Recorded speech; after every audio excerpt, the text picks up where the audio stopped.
querida comunidad y familia parroquial de Nuestra Señora de la Victoria y el Santuario de la Rosa Mística.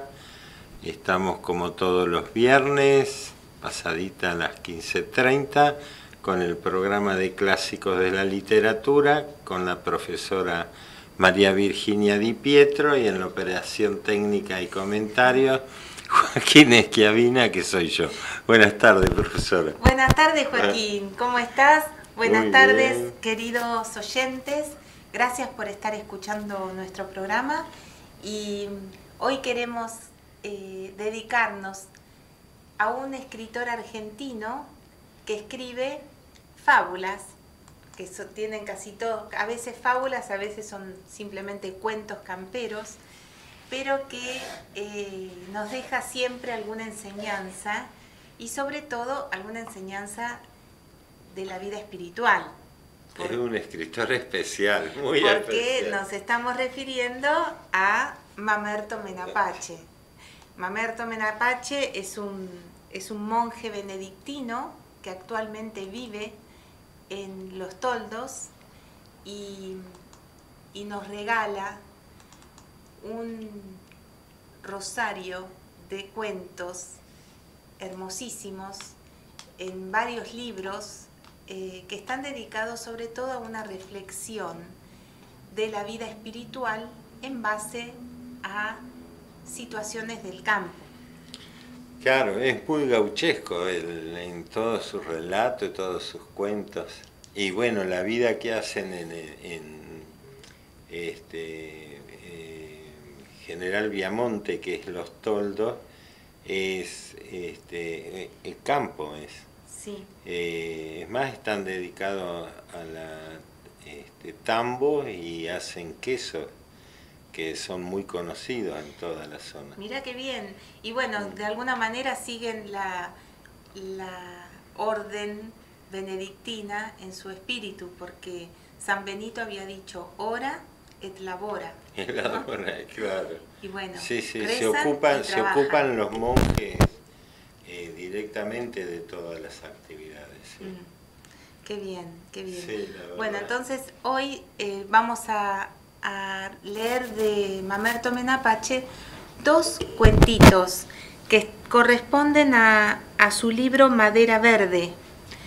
Él tiene varios libros escritos donde recopila distintos relatos. Y en este libro hay dos cuentitos que tienen como tema principal el tema de la oración, ¿no? Ay, qué lindo. Y es algo muy importante porque nosotros sin la oración, sin la relación con Dios, somos como barriletes sin hilo. Sí, sí. O sea, estamos a la deriva. Y sin sentido en la vida. Sin sentido en la vida, porque sentarnos a hablar con nuestro Tata Dios, con nuestro Papá del Cielo, hace que uno se ubique en su nimiedad de ser humano y en su dignidad de hijo de Dios. Las dos cosas, ¿no? Sí. Arrodillarse y dignificarse al mismo tiempo, ¿no? Sí. Y uno no pretende, ¿no es cierto, Joaquín?, que uno esté todo el día rezando, porque la vida del laico no es esa. Claro. Pero sí estar todo el día en oración, en presencia de Dios interior, no yendo a la iglesia, sino en presencia de Dios, caminando para el trabajo, durante las horas de trabajo, tener presencia de Dios, saber que Dios está con nosotros. Claro, ¿no? Y en cada cosa que hacemos tenemos que tener presente a Dios. Sí. Por sobre todas las cosas. Y el camino tiene que ser el de Dios. Sí. Es así. En cada cosa que hacemos, en las tareas mínimas del hogar, tiene que ser como un ofrecimiento de los sacrificios, de las tareas y todo al Señor. Por eso, esto mismo que estás diciendo vos, también lo dice Santa Teresa. Claro. Santa Teresa dice, hasta en los pucheros anda el Señor. Sí, o sea, eso, sí. Nosotros cocinando también podemos estar en presencia de Dios, claro. ¿no? Hasta en algunos lugares hay un dicho popular que dice, bueno, tal comida se hierve lo que dura un Ave María, claro, por ejemplo, sí, ¿no? Sí. Esa idea de... Y la Madre Teresa de Calcuta era así, las distancias la calculaban la cantidad de rosarios que tardaban en llegar. ¡Qué hermoso! Sí, ¡Qué hermoso! Sí. Así que Pero bueno... así tiene que ser nuestra vida realmente. Poner a Dios delante nuestro en todas las actividades. Hasta en las más sencillas, hasta en las más... ofrecer un asiento en un colectivo, lo que sea, todo pensando en el Señor. Sí. Y estar en presencia de Dios, eso es estar en oración, ¿no? Claro. Estar en presencia de Dios. Y eso, quieras o no, también te ayuda a mejorar en tu calidad de ofrecimiento a los demás, porque estás pendiente de que Dios está con vos. Claro. Y como dice el Santo Padre no tenés que Papa actuar. Francisco, siempre el encuentro con Dios es alegría, te trae alegría. Sí. Y es cierto, es así. Sí. Bueno, ¿les parece que empecemos? Adelante, profesor. El primer cuento que elegimos se llama El hilo primordial. Suena lindo. Suena lindo, el hilo primordial. Suena interesante. Agosto estaba terminando tibio. Había llovido en la última semana y con el llanto de las nubes el cielo se había despejado. Cuando se acerca septiembre, suele suceder que el viento de tierra adentro sopla suavemente y a la vez que va entibiando su aliento, logra devolver al cielo todo su azul y su luminosidad.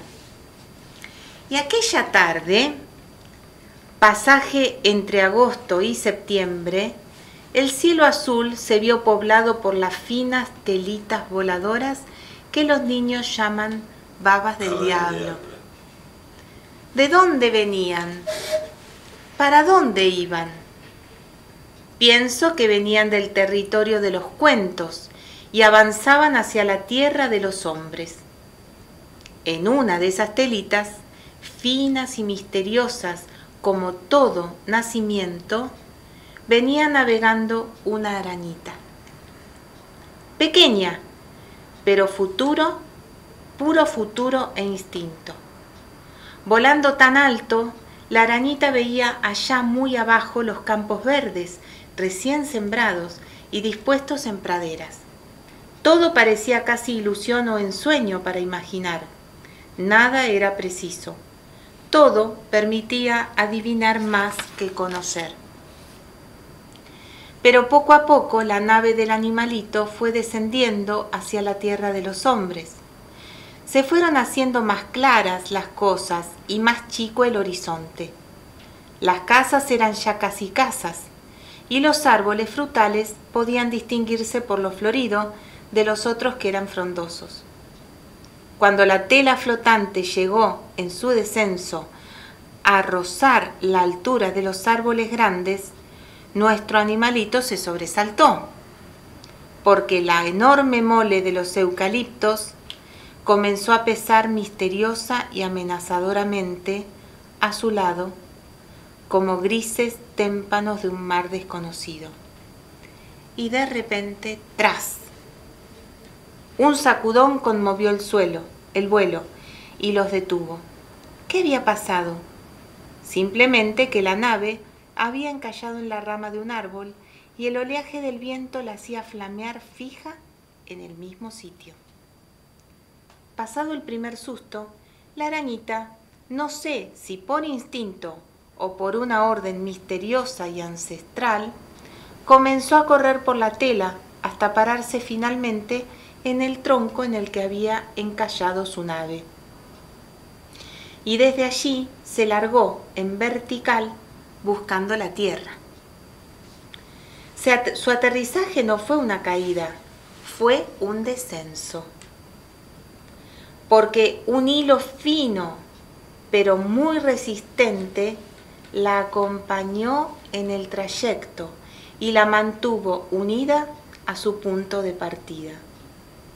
Y por ese hilo volvió luego a subir hasta su punto de desembarco. Ya era de noche, y como era pequeña y la tierra le daba miedo, se quedó a dormir en la altura. Recién por la mañana volvió a repetir su descenso, que esta vez fue para ponerse a construir una pequeña tela que le sirviera en su deseo de atrapar bichitos. Porque la arañita sintió hambre y sed. Su primera emoción fue grande al sentir que un insecto más pequeño que ella había quedado prendido en su tela trampa. Lo envolvió y lo succionó. Luego, como ya era tarde, volvió a trepar por el hilito primordial, a fin de pasar la noche reencontrándose consigo misma, allá en su punto de desembarco. Y esto se repitió cada mañana y cada noche. Aunque cada día la tela era más grande, más sólida y más capaz de atrapar bichos grandotes. Claro.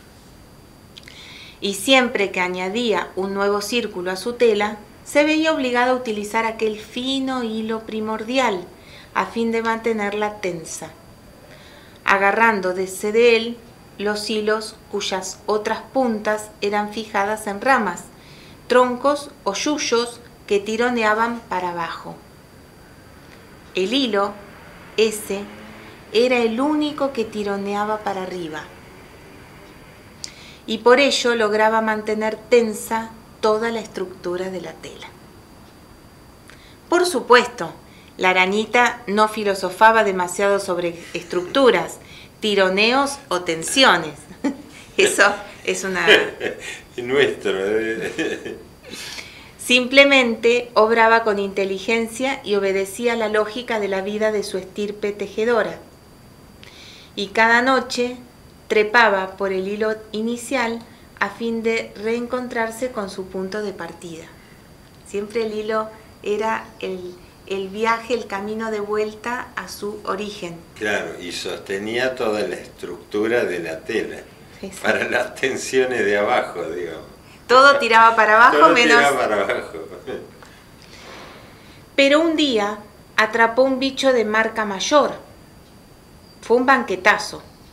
Luego de succionarlo, que no es algo así como vaciar para apropiarse, se sintió contenta y agotada. Esa noche se dijo que no subiría por el hilo. O no se lo dijo, simplemente no subió. Y a la mañana siguiente vio con sorpresa que por no haber subido, tampoco se vio obligada a descender. Y esto le hizo decidir no tomarse más el trabajo del crepúsculo y del amanecer, a fin de dedicar sus fuerzas a la caza.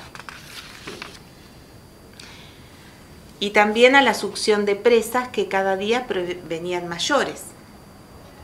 Y así, poco a poco, fue olvidándose de su origen. Poco a poco fue olvidándose de su origen y dejando de recorrer aquel hilito fino y primordial que la unía a su infancia viajera y soñadora. Solo se preocupaba por los hilos útiles que había que reparar o tejer cada día, debido a que la casa mayor tenía exigencias agotadoras.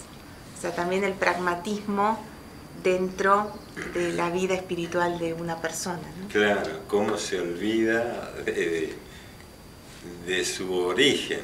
Y se queda con lo inmediato, con lo práctico. Claro, y hacer crecer la tela para cazar más ambiciones. Ambiciones, eso. Claro. Así amaneció el día fatal.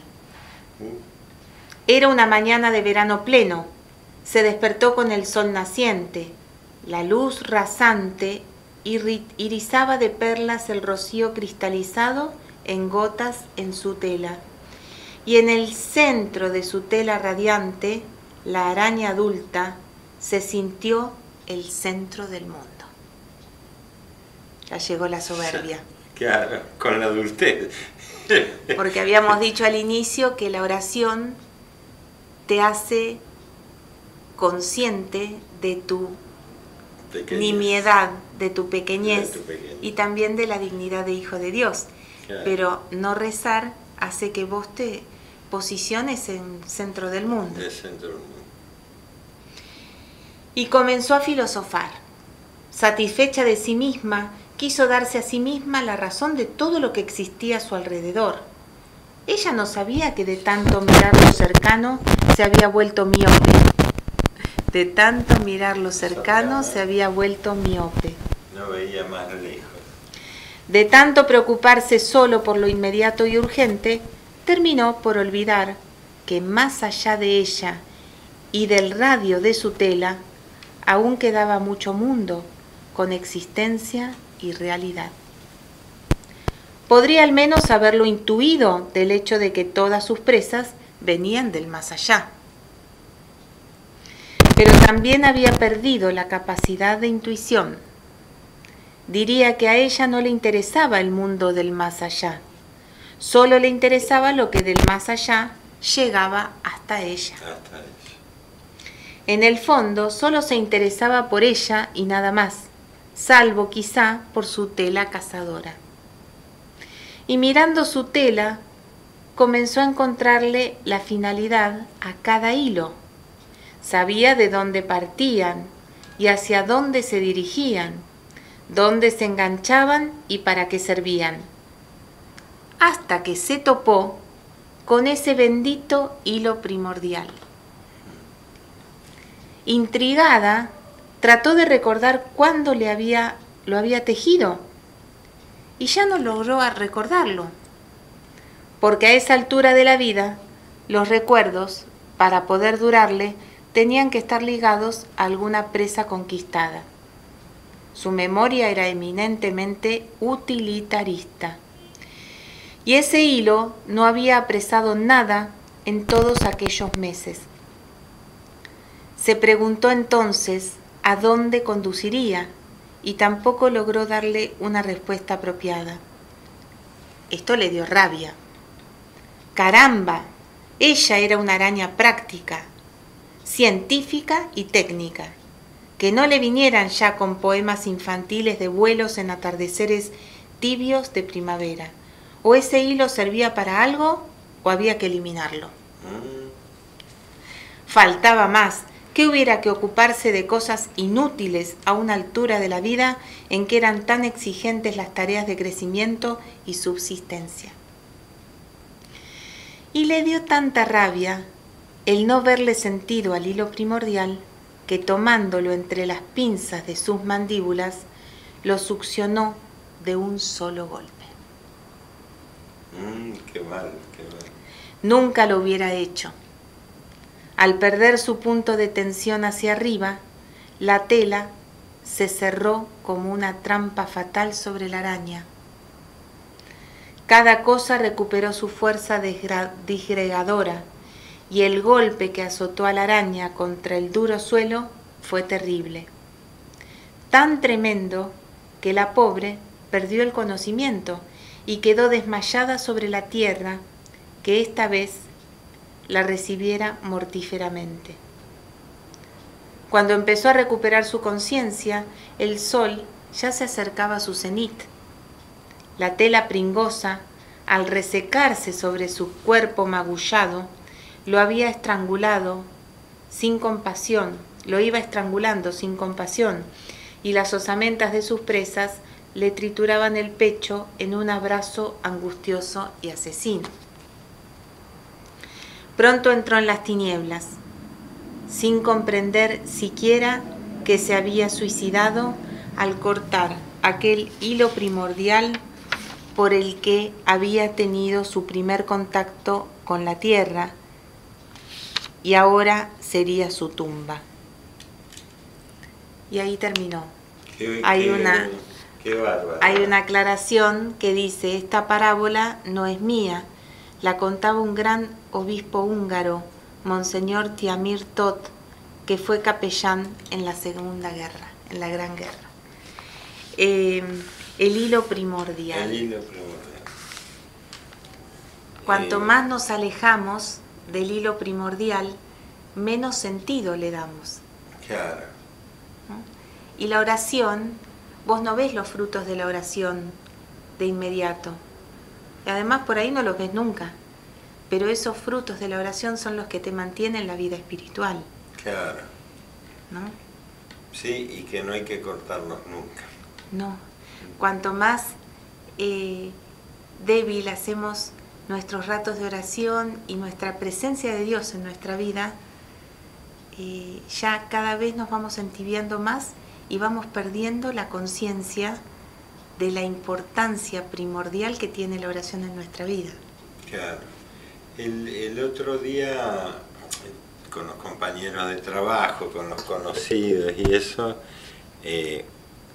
uno va con la intención de evangelizar. Sí. Entonces, voy a una persona que me decía, sí, yo antes era practicante, y bueno, me la dejó picando. La próxima vez que lo veo, ay, ¿cuánto hace y por qué? Y en realidad no me sabía explicar bien por qué. Es así cuando uno se va dejando, va suavizando hasta que desaparece, digamos así, el deseo. Así que bueno, estamos en esa lucha. Es una persona que la veo una vez por mes, así que... Qué interesante lo que nos decís, porque en realidad es una prueba fehaciente de lo que es el hilo primordial. Claro. Sí. Esta persona es como la arañita, que de golpe se da cuenta que no era necesario el hilo primordial. Claro. Y piensa que no es necesario. Lo descuida, se va apagando el hábito, la costumbre, el deseo y no saben por qué. Así que bueno, mes a mes voy a tener que reforzar. Hay que perseverar, Sí. Bueno. Vamos a una pausa y volvemos.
Bueno, este segundo cuento que vamos a leer se llama Melones sin semilla. También se refiere a la oración. Vamos a ver en qué sentido. Bien. A Nemesio le gustaban los melones. Porque no existen sin semillas los melones, me parece. Bien. Pero salvo el de este cuento. El de este cuento, sí. A Nemesio le gustaban los melones. Cuando de visita en un rancho era convidado con un buen melón, no omitía el ritual de pedir semillas de esa variedad a fin de sembrarlas en su chacra. De esta manera había conseguido no solo almacenar cuanta especie de melón hubiera aparecido por la zona, sino también conseguir algunas variedades nuevas, gracias a los cruces hechos por él mismo con distintas especies. Ah, por ahí viene la cosa. Pero como para el que busca nunca faltan motivos de asombro, llegó un día que se topó con algo realmente increíble. Le regalaron un sabroso ejemplar de melón sin semilla. Al principio quedó perplejo. No podía negar que aquello fuera un melón. No podía, y desde el momento que existía, tendría que haber nacido.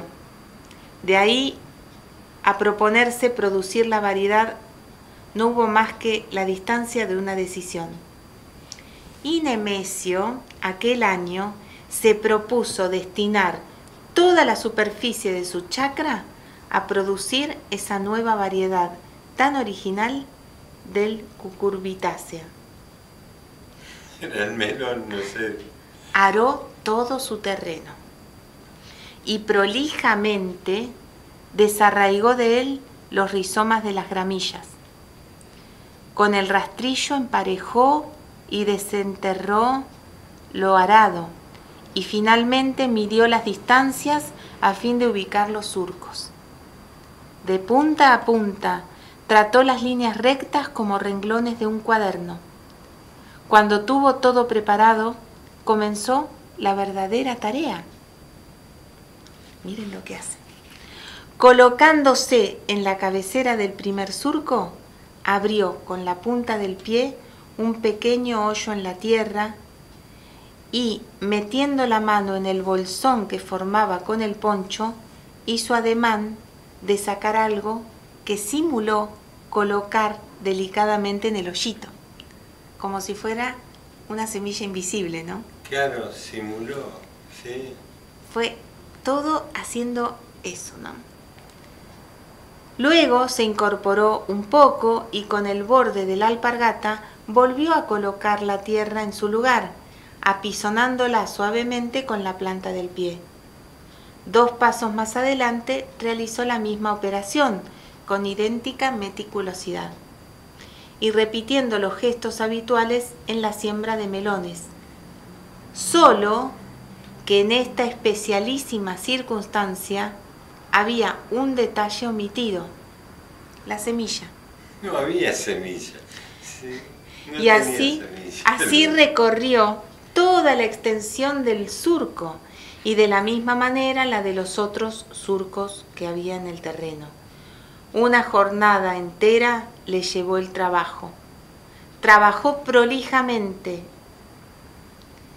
Precisión y destreza se derrochaban por igual.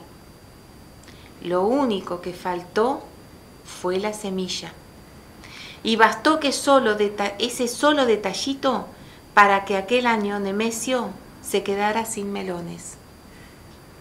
Porque para conseguir lo que pretendía, Nemesio había ingenuamente creído que se le exigía realizar todo el esfuerzo de la siembra, suprimiendo simplemente aquel elemento, ¿no? La semilla. Cuando recuerdo a Nemesio, dice el autor, siempre me vienen a la memoria aquellos que pretenden conseguir frutos del apostolado realizando un enorme esfuerzo, pero se olvidan de la oración. De la semilla. Claro. O sea, también en la vida cristiana ponemos a veces mucho acento en el activismo y nos olvidamos que no somos nada sin el sarmiento, ¿no? Sin la vid. Nosotros somos los sarmientos, Cristo es la vid. Si nosotros no estamos unidos a Él en la oración, nada tiene sentido. Nada tiene sentido. Es un lindo cuentito como muy lindo, para recordar. Y para ya terminar el programa, vamos a leer otros cuentitos más, pero dedicados sobre todo a la perseverancia y a la evangelización. Qué lindo, qué hermoso. Te deja pensando el de los melones y semillas. Sí, sí. Porque a veces en la vida del cristiano tendemos, porque es más fácil, tendemos a poner más hincapié en el trabajo apostólico y nos olvidamos para quién lo hacemos. Lo hacemos para Dios y Dios tiene que tener el primer lugar en la vida de uno, en el día de uno. De nada vale trabajar si no te arrodillaste previamente frente a Dios y le diste tu vida, ¿no? Sí, es un esfuerzo sin fruta. Claro. De alguna manera los dos cuentos tienen relación. Tienen relación, sí. ¿Sí? Qué lindo, te deja pensando. Sí, te deja pensando. Y bueno, ahora vamos a ver otro cuentito, pero que habla de la perseverancia. Saben ustedes que la oración no es nada más que confianza, también es perseverancia. Siempre se lo define como tener fe en que lo que uno pide, Dios lo escucha, porque Dios lo escucha.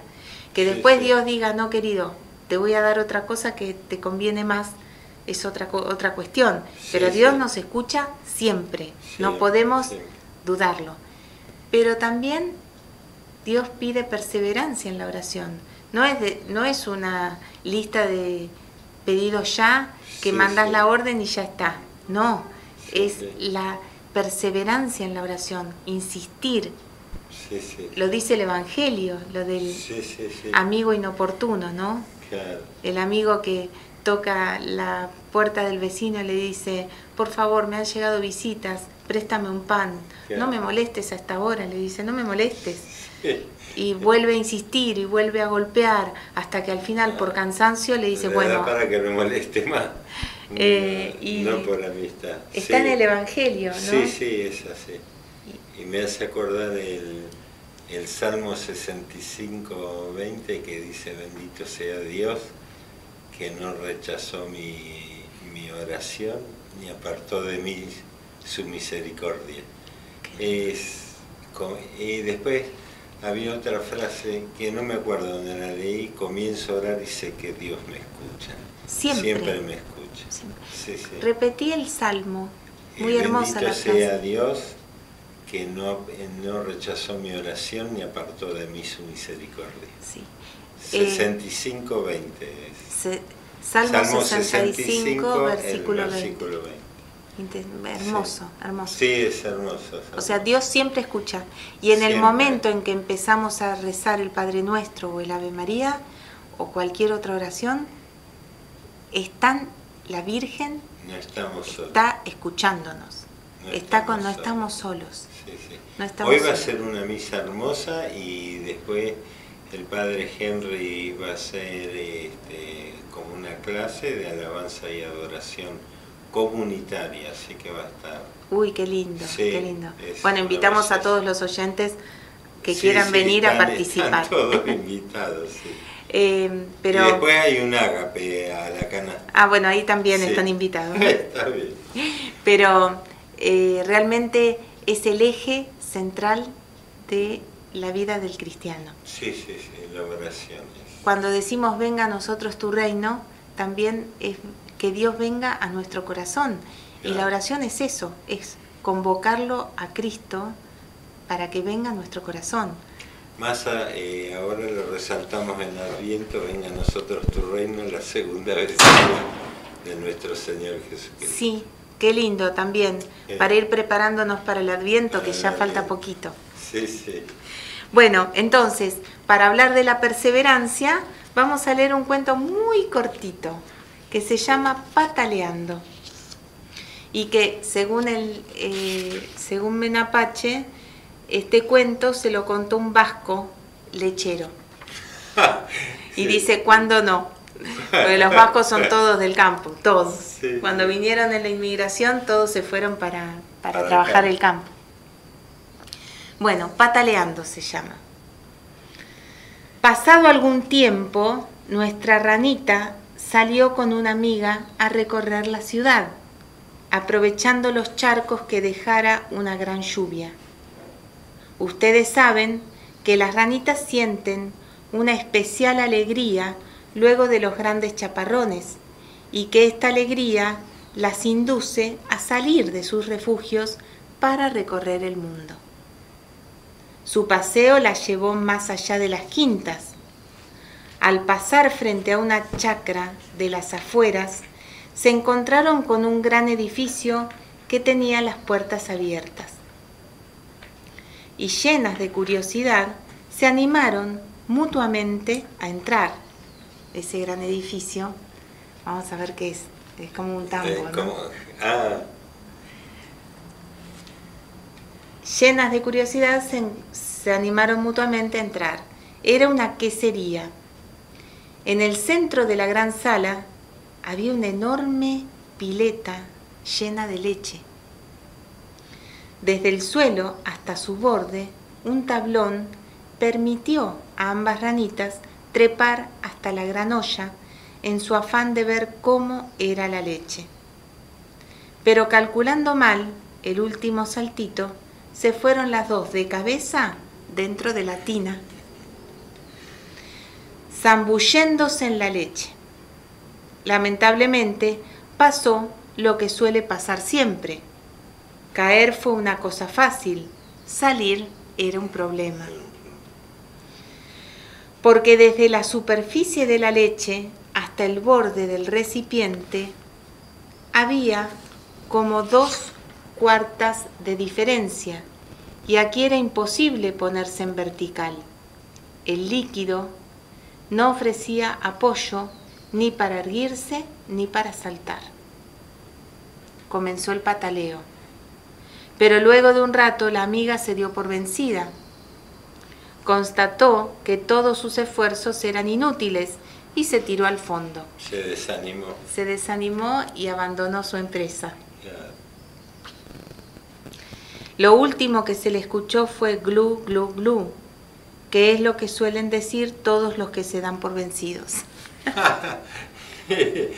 Sí. Esta narrativa de Menapache tiene toda la picardía gauchesca del cuento de campo. El sello de él tiene la impronta. Nuestra ranita, en cambio, no se rindió. Se dijo que mientras viviera seguiría pataleando. Y pataleó, pataleó y pataleó. Tanta energía y constancia puso en su esfuerzo que finalmente logró solidificar la nata que había en la leche y parándose sobre el pan de manteca, hizo pie y saltó para afuera. Me lo imaginaba.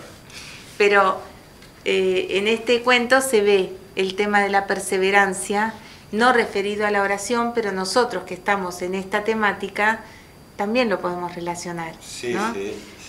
Así que acuérdense. Y el desánimo de la primer ranita que se ahogó.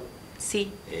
No hay que desanimarse. Y hay que tener paciencia, porque Dios tiene sus tiempos. Por ahí no son los tiempos que uno pretende. No es un 2 más 2, 4. Dios sabe nuestro corazón y sabe lo que nos conviene. Claro. Y a veces un no de Dios es más valioso que un sí. Siempre decía el padre Guillermo, que estaba acá, Quidín, siempre decía, no hay que preguntar por qué, sino para qué las cosas suceden. ¿Por qué, sino para qué? Y por ahí no nos damos cuenta enseguida, claro. ¿No? Sí. Nos damos cuenta mucho tiempo después. Bueno, vamos a ver otro cuento también.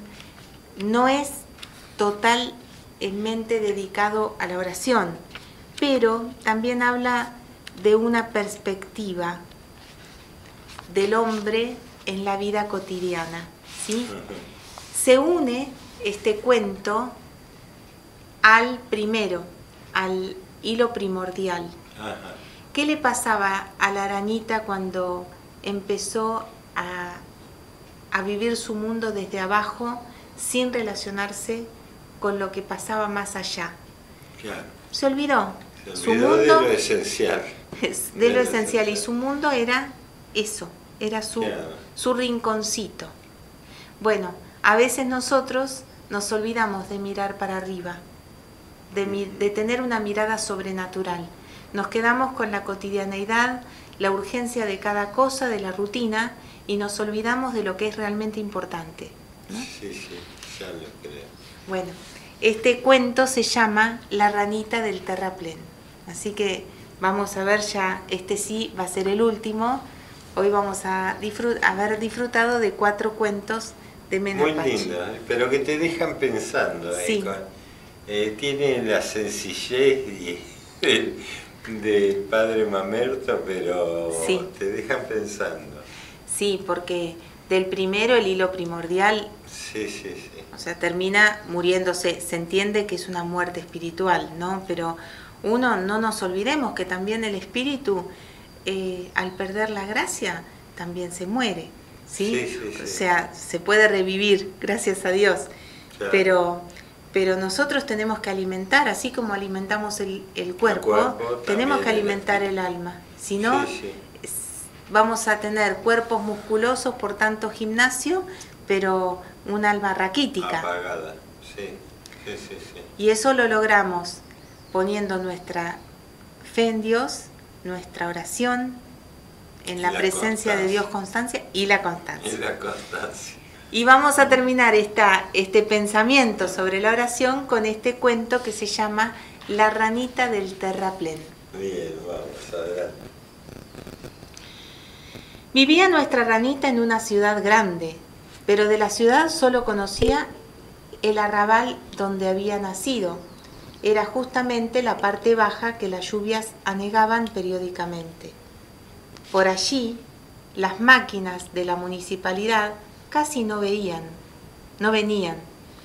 Las cunetas estaban siempre llenas de agua, las baldosas de las veredas, al estar sueltas, solían jugar malas pasadas a los que caminaban por ellas, y los zócalos de las casas se descascaraban un poco por todos lados a causa de la humedad.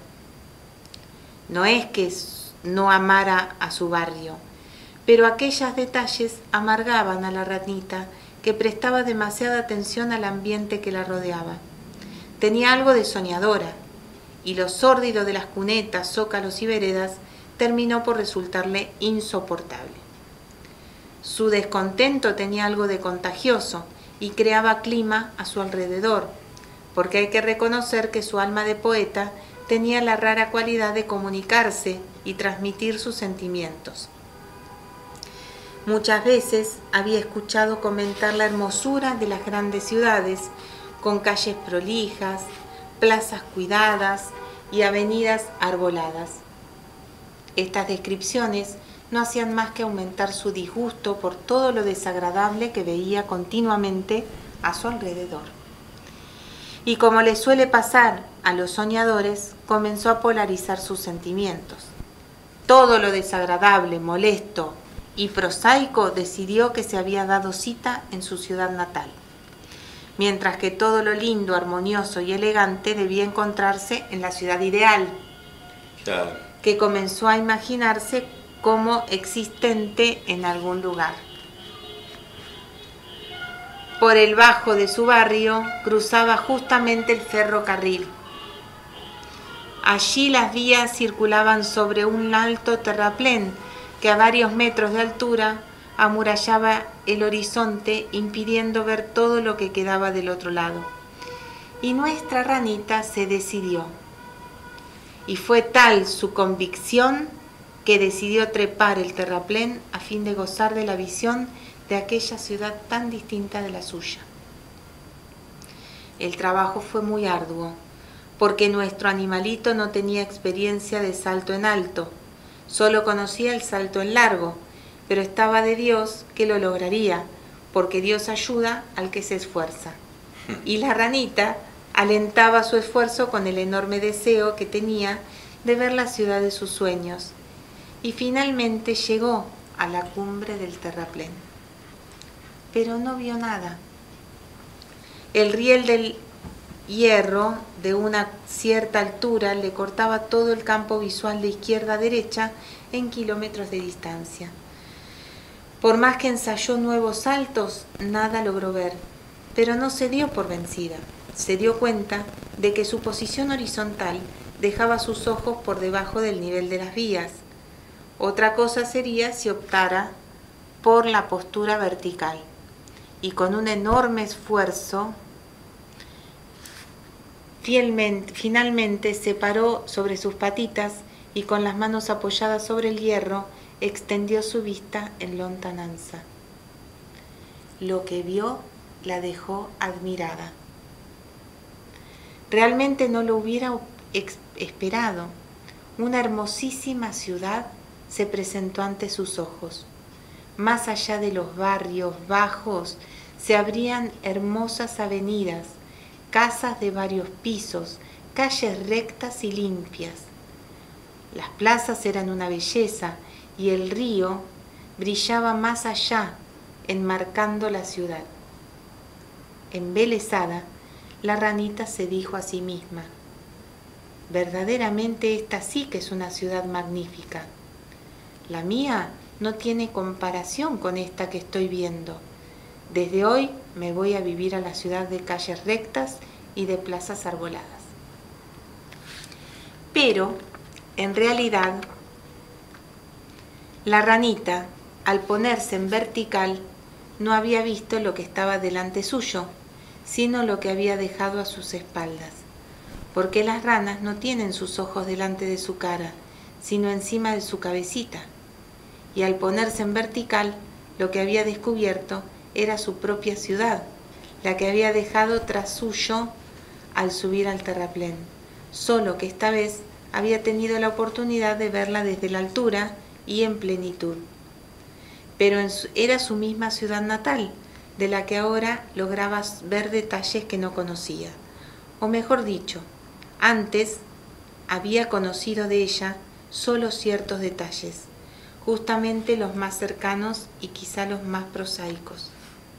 Entusiasmada con lo que había descubierto, decidió bajar hasta la ciudad nueva, y en realidad lo que hizo fue simplemente descender hacia su propia ciudad de siempre. Pero ahora llevaba en los ojos y en el corazón una visión distinta, una visión de plenitud y de armonía totalizadoras. O sea, lo que nos da la oración es la vivencia de la fe, la esperanza y la caridad. Lo que nos da la oración es ver la misma realidad con otros ojos. Sí. Sigo la lectura. Al llegar a las primeras cunetas de la ciudad, se reencontró con los mismos detalles prosaicos de siempre, las baldosas sueltas y los zócalos descascarados, solo que ahora los veía con ojos distintos, mientras se decía: va, estos son solo pequeños detalles molestos de una magnífica ciudad. Y donde desde entonces la ranita comenzó a ser feliz, y como ella lo transmitía, los demás comenzaron a ser felices a su lado, lo que es la manera más auténtica de ser felices, haciendo felices a los del entorno familiar. Bueno, con esto se termina el ciclo que quisimos dedicarle en este programa a la oración. A la oración. Según Menapache, ¿no? O sea, tomamos cuatro cuentos de Menapache, pero el último también es importante porque la oración nos hace ver la realidad con otros ojos. Con otros. Y hasta cosas que realmente nos parecían, nos ahogábamos en una gota de agua, bueno, ahora no, es como si lo sobredimensionás según la fe, la esperanza y la caridad, claro, que te hacen ver las cosas desde otro ángulo, ¿no? Sí. Y eso se logra con la oración. Claro, sí. Realmente es así. Es así. Así que bueno, esperamos que hayan disfrutado estos cuentitos de Menapache y ya el viernes que viene vamos a iniciar nuestro camino literario en preparación del Adviento. ¿Sí? Así que los esperamos a todos el viernes con unos hermosos poemas religiosos de Lope de Vega. Hasta la próxima. Bueno, hasta la próxima entonces, profesor. Nos vemos.